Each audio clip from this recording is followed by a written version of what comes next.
1891, at the Reichenbach Falls, near Meiringen, in Switzerland, Sherlock Holmes finally closed his account with Professor Moriarty, the most dangerous criminal of his generation. The two men were alone in that dreadful place, but the outcome of their struggle was obvious to a trained observer. Holmes had achieved the destruction of his arch-enemy only at the cost of his own life.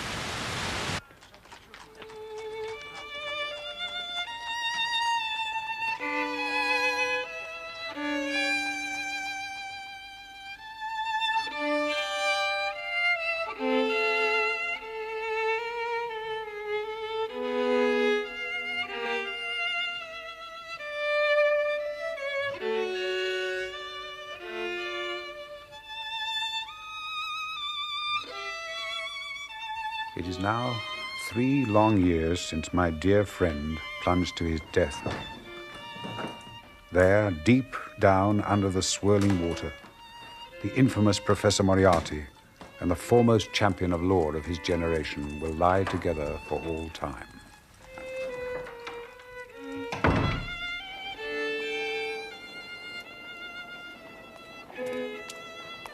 Even now, there is hardly a corner of London that does not remind me of my old friend. I never walked down Baker Street, where we shared rooms for so many eventful years, without it reminding me only too keenly of the past and the loss of one I shall ever regard as the best and wisest man I have ever known.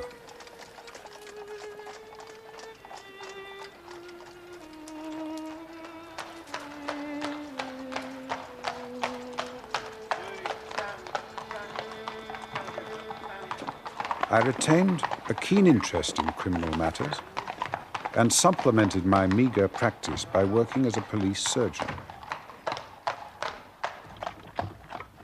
It was in the early spring of 1894 that I was called out early in the morning to an appointment in the West End.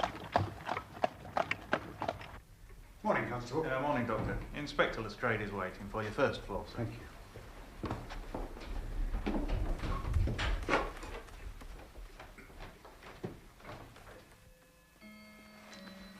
Inspector? Early call, I'm afraid, Doctor. I'm glad to see you. The Honourable Ronald Adair. Oh, not there, sir, if you please. Oh, I'm sorry.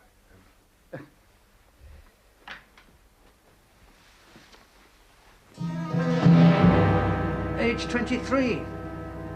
A second son of the Earl and Countess of Maynooth. Father, governor of one of the Australian colonies. Mother in London for the winter. Son and daughter living in this house with her. Suicide? Oh, no. No weapon. Oh, this. The found on the floor beside the corpse. That's one of those soft-nosed revolver bullets. Horrible things. Yes. Must have gone right through the poor fellow's head. It's unusual, isn't it, for a pistol to have such a velocity? More like a rifle. Yes. Well, it's murder then, Inspector. Oh, yes. Any idea who it was? No. It's early days yet, but this one looks to me as if it could turn out to be a bit of a puzzle. Well, presumably he was, sitting in that chair. I suppose counting that money. Oh, the murderer doesn't appear to have been a thief. Adair had spent the evening playing cards at his club.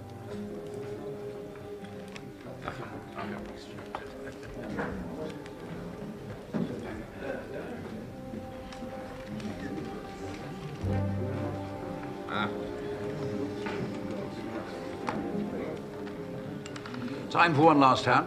Oh, yes, indeed. Now we can get our revenge.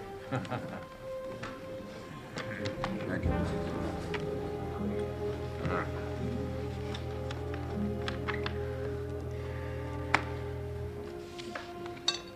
Oh, Ronald, what's the damage?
Ronald?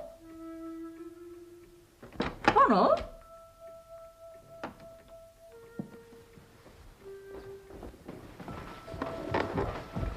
I suppose Mr. Ronald couldn't have gone out again. No, my lady. I heard him come home at about 10:30. And he hasn't gone out again. Of that I'm sure.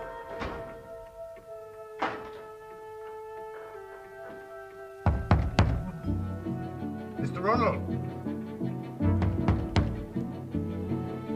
Mr. Ronald, sir. Let's break it down, my lady.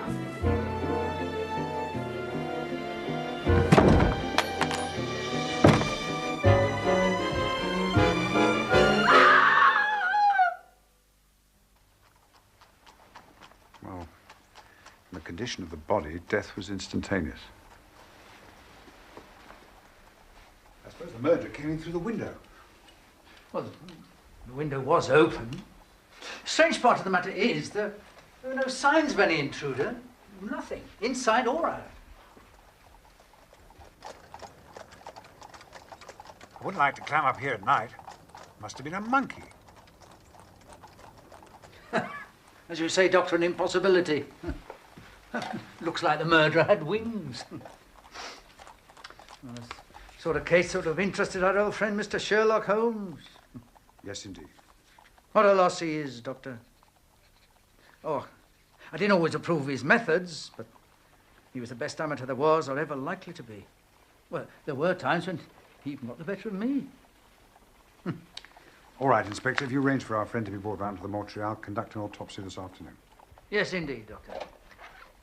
Well, see you at the inquest. Till then.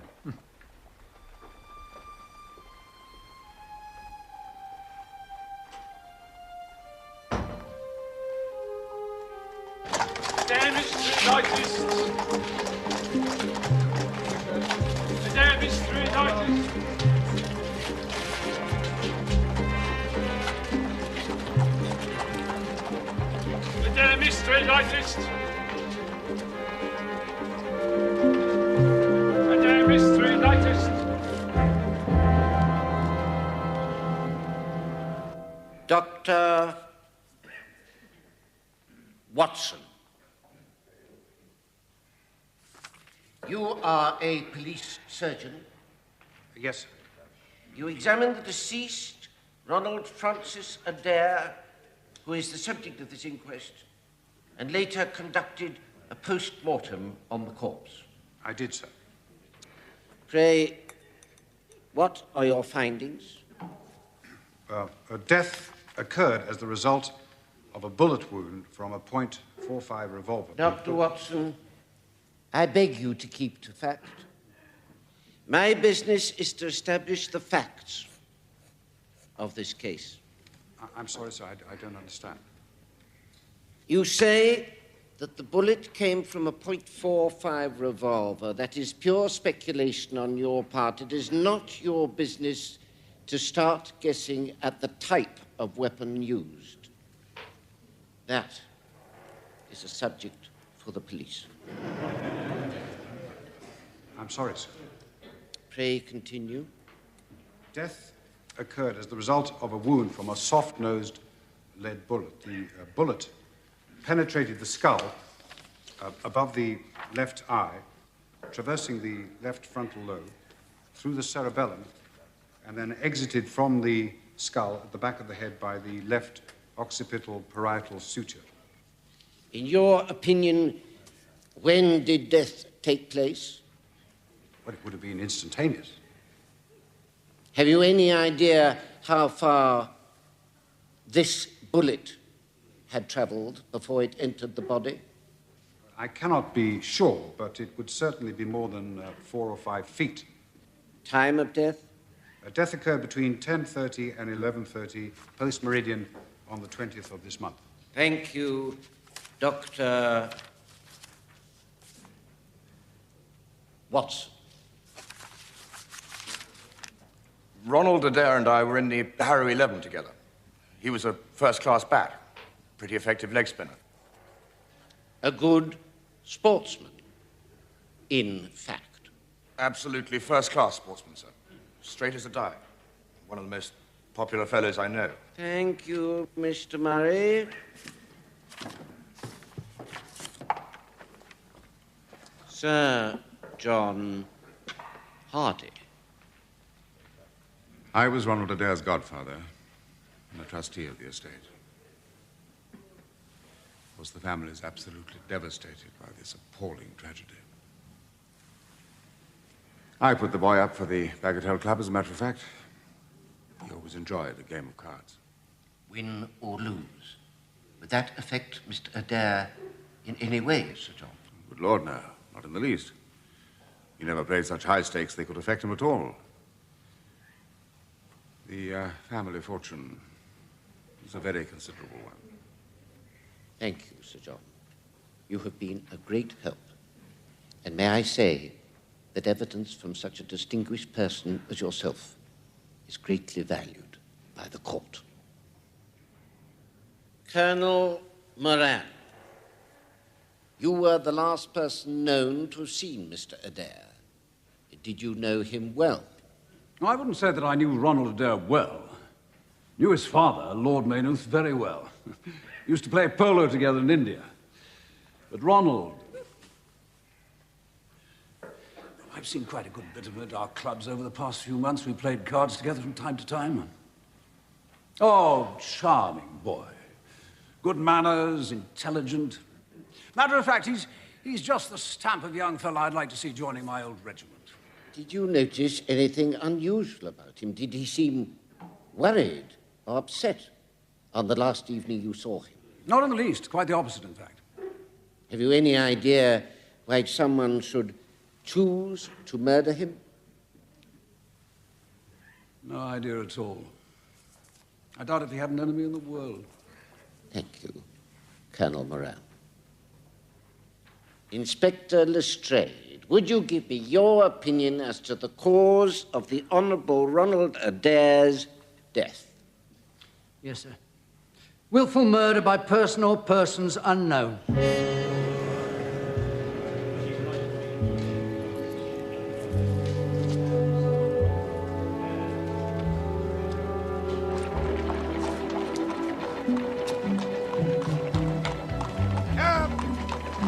Willful murder by person or persons unknown.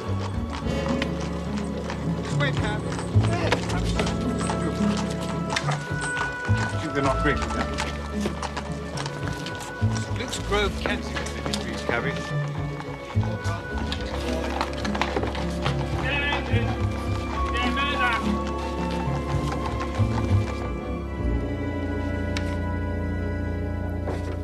Yes? Gentleman to see you, Doctor. Is it an urgent matter? I don't know, Doctor. Or did he give you his card? No, Doctor. Ivy, if I've told you once, I've told you 100 times, my consulting hours are plainly displayed outside. Now, please... Oh, sir. Dr. Watson, is it? Yes, indeed, sir. You may go, Ivy. I am exceedingly busy, sir. Yeah, of course you are, Doctor. Of course you are a man of considerable responsibilities. But I heard you give your address to that cab driver outside the court, and I said to myself, I'll just hobble around and see that kind gentleman. You see, I have a conscience, sir. And tell him that if I was a little gruff in my manner, I meant no harm by it, and I'm much obliged to him for helping me pick up my books. You make too much of a trifle, sir. You should have spared yourself the journey. Now, if you'll excuse me... No great journey, sir. I am a neighbour of yours. You will find my little bookshop on the corner of Church Street. May I sit down? Very happy to see you, I'm sure, Doctor. Perhaps you collect? I have the British birds, cataratas, and quite a rare volume of the Holy War. Bargains, every one of them. Just the books you need to fill up your bookcase. Give it a little weight. It does look a little untidy, does it not?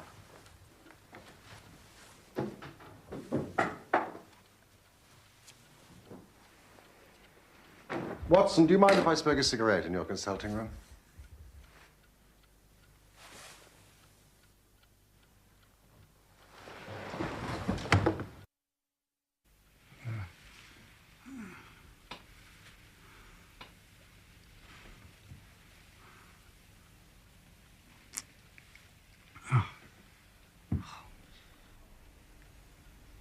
1,000 apologies, my dear Watson. I had no idea that you'd be so affected. Is it really you? Can it really be that you're alive? But are you really fit enough to discuss things? I've given you a serious shock by my unnecessarily dramatic reappearance. No. I'm all right. I'm all right. But indeed, Holmes, I can hardly believe my eyes. Good heavens, to think that you, of all men, should be here in my consulting room. Well, you're not a spirit, at least, my dear chap. I'm overjoyed to see you. Sit down. And tell me how you came alive out of that awful chasm. Oh, I'm glad to stretch myself. It's no joke when a tall man has to take a foot off his stature for several hours on end. Oh.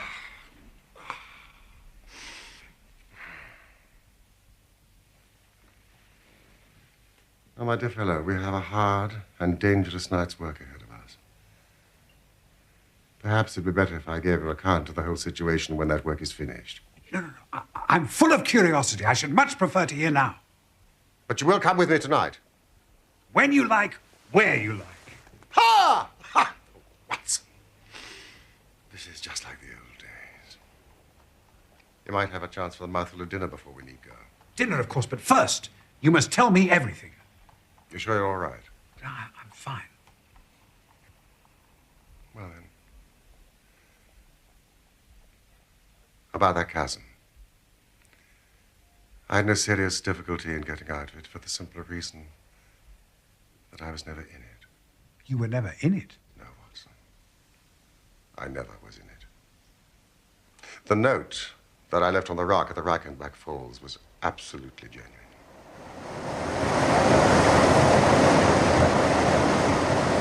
I had little doubt that my career had come to an end when I perceived the somewhat sinister figure of Moriarty standing upon the narrow pathway that led to safety. I read an inexorable purpose in his grey eyes. I managed to obtain his courteous permission to write the note, which you afterwards received.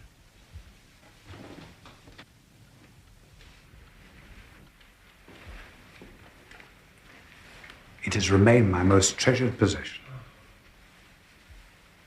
It was a few months later that I read with great interest your description of my death. It was excellently done, a most picturesque and exciting piece of fiction. Well, I'm certainly glad from the bottom of my heart that it was fiction. But what did really happen?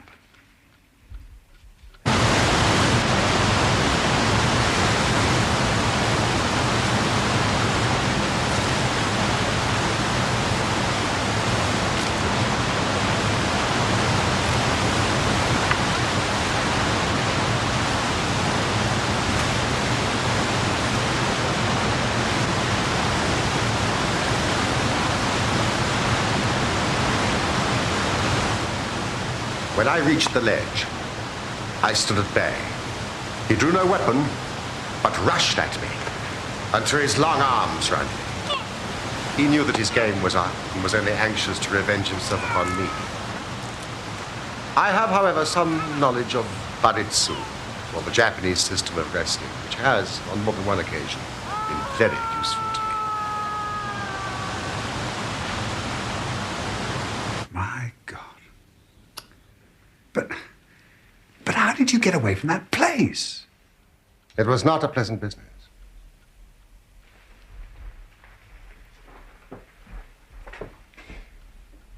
Even as Professor Moriarty disappeared into oblivion, it struck me what an extraordinary lucky chance fate had placed in my way.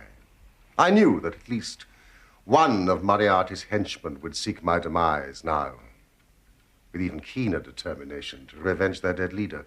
But if I could convince the world that I too was dead. So I decided to disappear, then and there. Heavens above. But the tracks, Holmes. I saw them with my own eyes. 2 went down the path and none returned.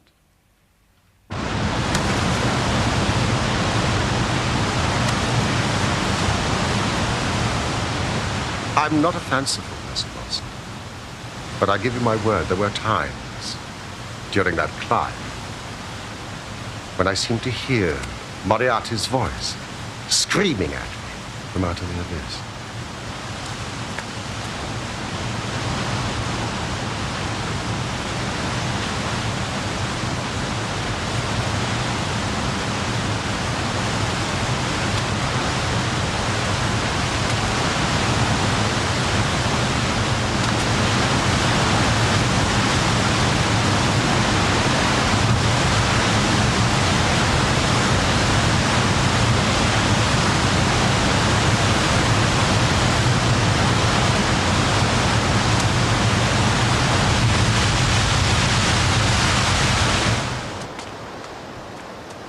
At last I reached a place where I was able to remain unseen.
From my concealed place, I watched you and your followers investigating in the most sympathetic and inefficient manner the circumstances of my death. At last, when you had all formed your inevitable but totally erroneous conclusions, you departed.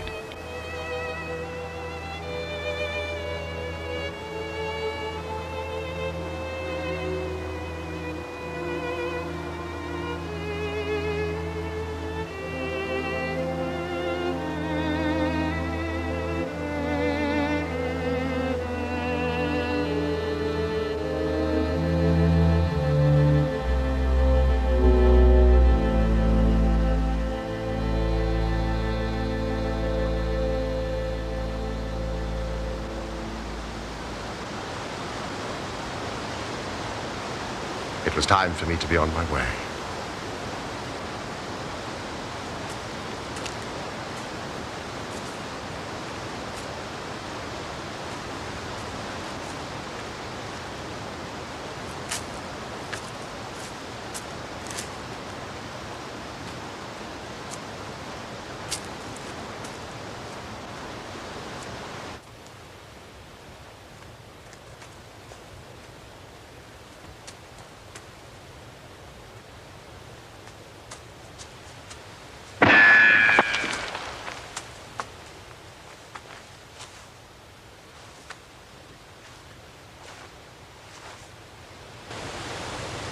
Of course, the meaning of this was obvious. Moriarty had not been alone. A confederate, from a distance, had been witness to his friend's demise and my escape.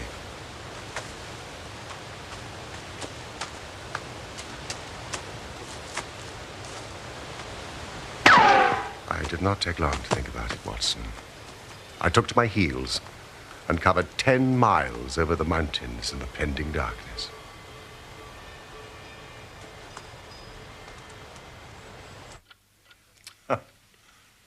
A week later, I found myself in Florence, with the certainty that no one in the world knew what had become of me. I had one confidant, my brother Mycroft. I had to confide in him in order to obtain the money I needed to live. Of course. I owe you many apologies, my dear Watson. But it was all important that it should be thought I was dead. And it is quite certain that you would not have written so convincing an account of my unhappy end had you yourself not thought that it was true. I have taken up my pen to write to you, but always I feared lest your affectionate regard might tempt you to some indiscretion which would betray my secret.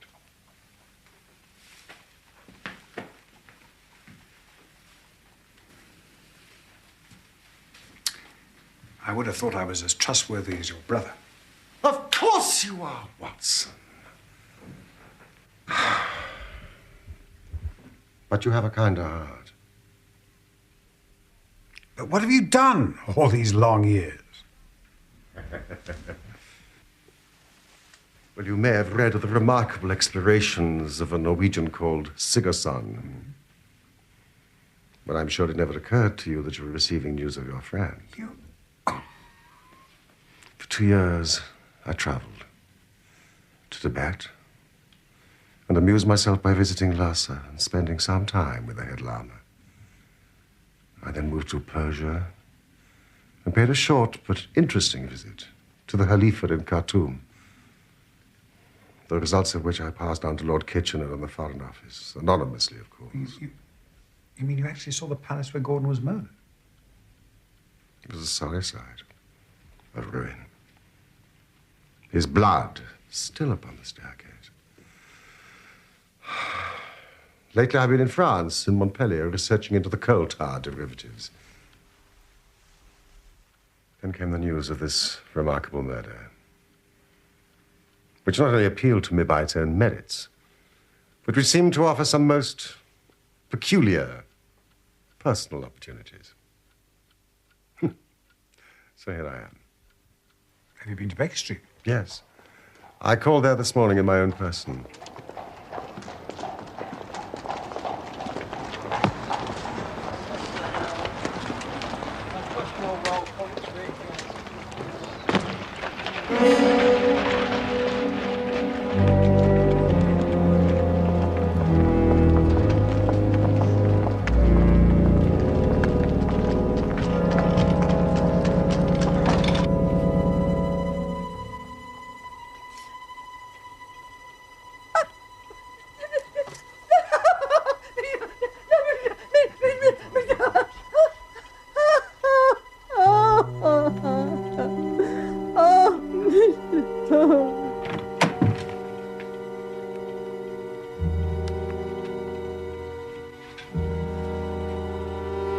Mycroft had preserved my rooms and my papers exactly as they had always been.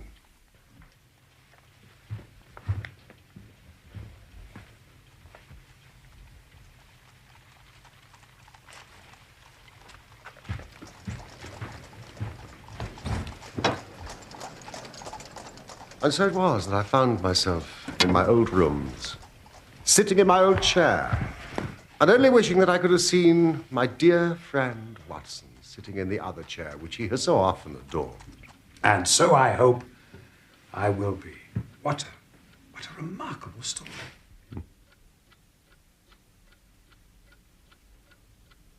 Are you still in possession of your army revolver? Well, I think I have it somewhere. See that you bring it with you tonight. For I have a piece of work for both of us, which, if we bring to a successful conclusion, will in itself justify a man's life on this planet. I beg you to tell me about it. You will see and hear enough before morning. Watson, may I occupy your couch for a few hours? The sea was exceedingly rough during the Channel crossing, and the prospect of seeing London again and an imminent encounter with one of Moriarty's confederates, plus the added pleasure of seeing my old friend Watson quite prohibited in sleep on the railway train. My dear Holmes, please, my bedroom is at your disposal. No, this will suit me very well.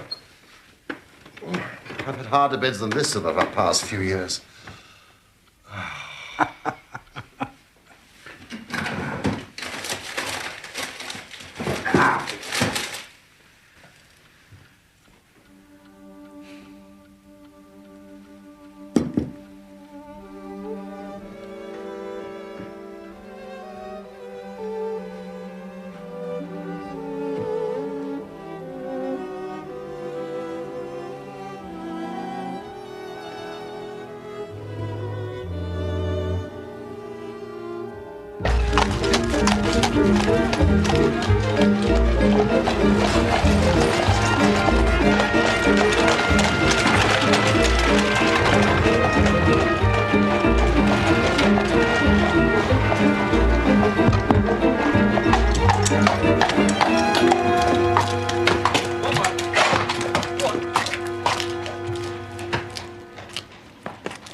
Do you know where we are? Surely that is Baker Street. Exactly. We're in the empty house opposite our old quarters. Why are we here? Because it commands such an excellent view of that picturesque pile. Might I trouble you, Watson, to be so kind as to draw a little nearer to the window, taking every precaution not to reveal yourself, and then to look into our old rooms? Let us see whether 3 years of absence have entirely taken away my power to surprise you.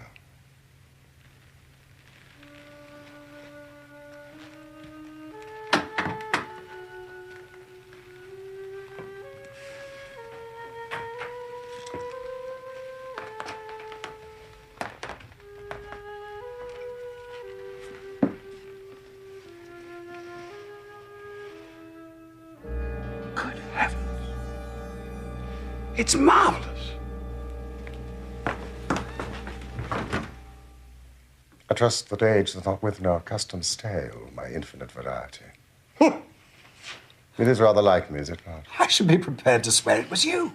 The construction is due to a Monsieur Oscar Meunier of Grenoble. The bust is in wax. The rest I arranged during my visit to Baker Street earlier. But why? Because I had the strongest possible reason for wishing certain people to believe that I was there when I was really elsewhere.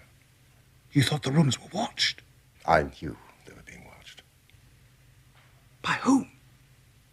By the one remaining member of that charming society whose leader lies in the Reichenbach Falls. Sooner or later, he believed that I would come back to my room, so he had them watched continuously.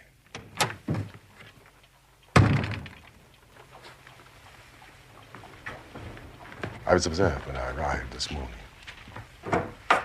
I recognized the sentinel.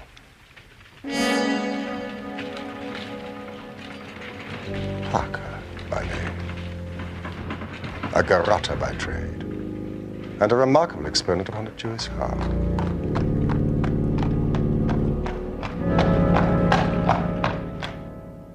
Now I understand the reason for the old bookseller.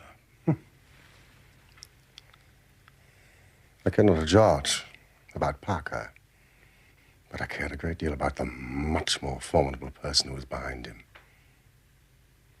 The bosom friend of Moriarty.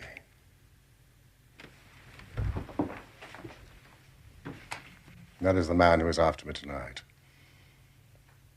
And let us hope that he's also the man who is totally unaware that we are after him.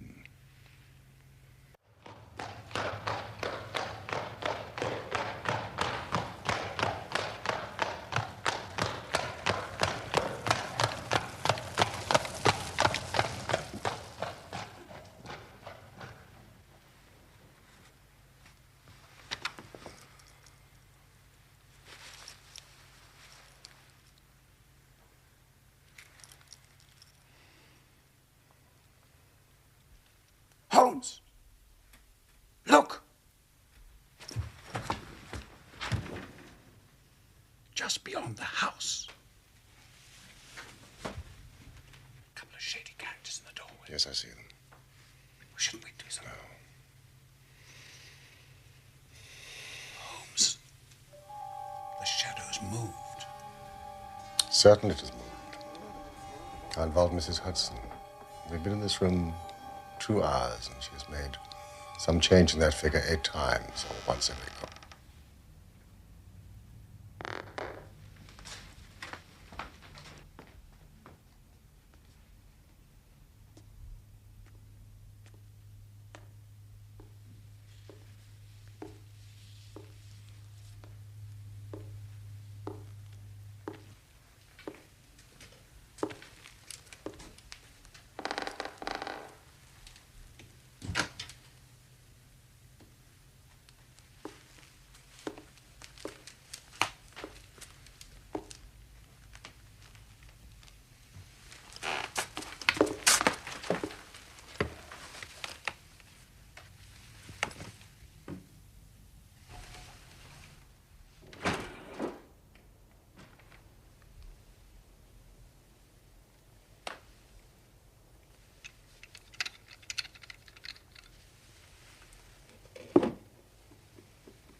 Mr. Holmes!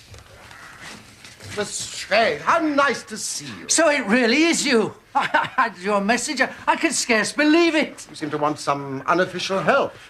3 undetected murders in 1 year won't do, you know. Holmes, I know this man. Of course you do, Watson. So does the inspector. Colonel Sebastian Moran. Once of Her Majesty's Indian Army and the best heavy game shot our Eastern Empire has ever produced. I believe I'm correct, Colonel, in saying that your bag of tigers still remains unrivaled. I wonder that my simple stratagem could deceive so old a shikari.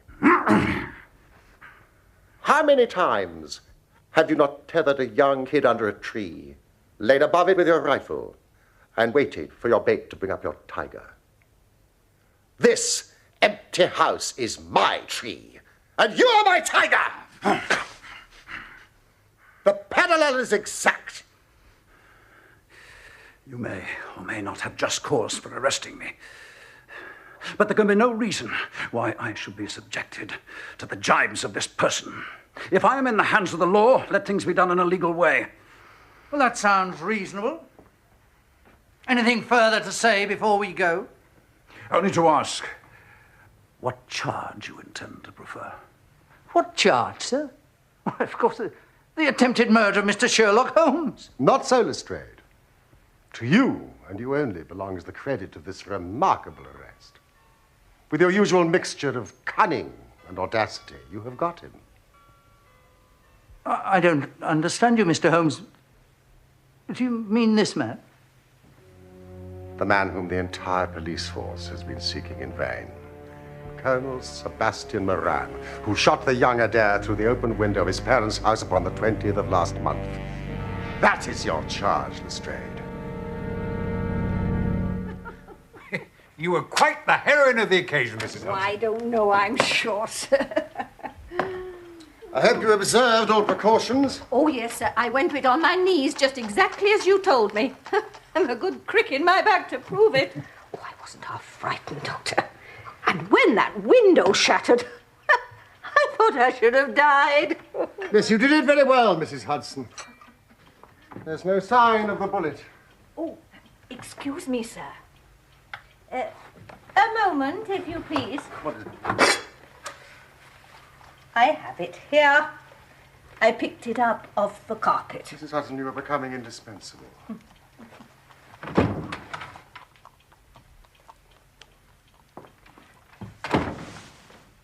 A soft revolver bullet. As you perceive, there's genius in that. For who would expect such a thing to be fired from an air gun? It's no ordinary air gun. No, indeed, a remarkable and unique weapon.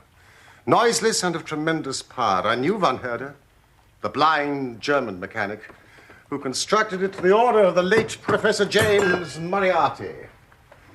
Ha! Watson, look at this. The old shikari's nerves had not lost their steadiness, nor his eyes their keenness. The results are appalling. Yes, indeed. Had you heard of the name Moran before Adair's murder? No, I had not. Well, well, well. Such is the price of fame. Would you be so kind as to hand me down my L to M index? Of biographies, Watson. My list of M's is a fine one. Mind you, Moriarty's name is enough to make any letter illustrious. I seem to remember Morgan, the poisoner. Merridew of abominable memory. And there was Matthews, who knocked out my left canine in Charing Cross Station. There is our friend of last night. Moran, Sebastian, Colonel, son of Sir Augustus Moran, once British Minister to Persia, educated at Eton, Oxford, blah, blah, blah, blah, blah. Served in Jawaki campaign, Afghan campaign, Sherpa, Kabul, mentioned in dispatches. The second most dangerous man in London. This is astonishing, Holmes. This is the career of an honourable soldier. It's true. Up to a certain point, he did well. You know, there are some trees, Watson, which grow to a certain height and then suddenly develop some unsightly eccentricity. You will often find it in humans. Whatever the cause, Moran began to go wrong. Without an open scandal, he still made India too hot to hold him. He retired, came back to London, where again he acquired an evil name. It was about this time that he was sought out by Professor Moriarty. When we were in Switzerland, Watson, Moran followed us with Moriarty, and it was undoubtedly he who gave me those evil 5 minutes above the Reichenbach Falls. Oh, now I can understand why you disappeared. With a fellow like this free in London, your life would not have been worth living. All I could do was wait and watch the criminal news, knowing that if I was patient, sooner or later he would make a mistake. When I heard of the murder of Ronald Adair, I knew that at last my chance had come. Knowing what I did, was it not certain that Colonel Moran had done it? He played cards with the lad, followed him home from his club, and shot him through the open window from the rooftop opposite. Watson, does anything else remain for me to explain? Yes.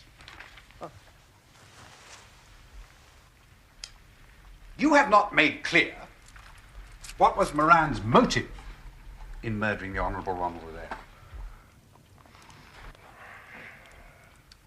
There we move into the realms of conjecture. Each may form his own hypothesis upon the present evidence, and yours is as likely to be correct as mine. Watson, have you formed one? I think so. Let me hear. Well, it's not difficult to explain the facts. There must have been a considerable amount of money involved, and Moran had undoubtedly played foul. I think that Adair had discovered that he was cheating. Splendid.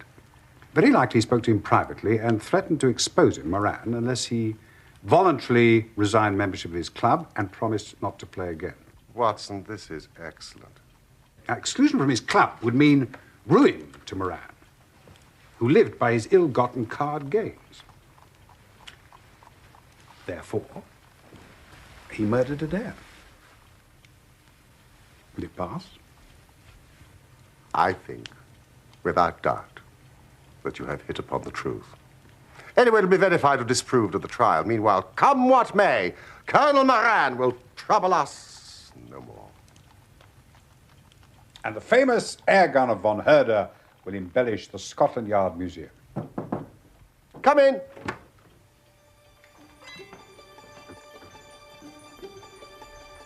Once again, Mr. Sherlock Holmes is free to devote his life to examining those interesting little problems which the complex life of London so plentifully presents.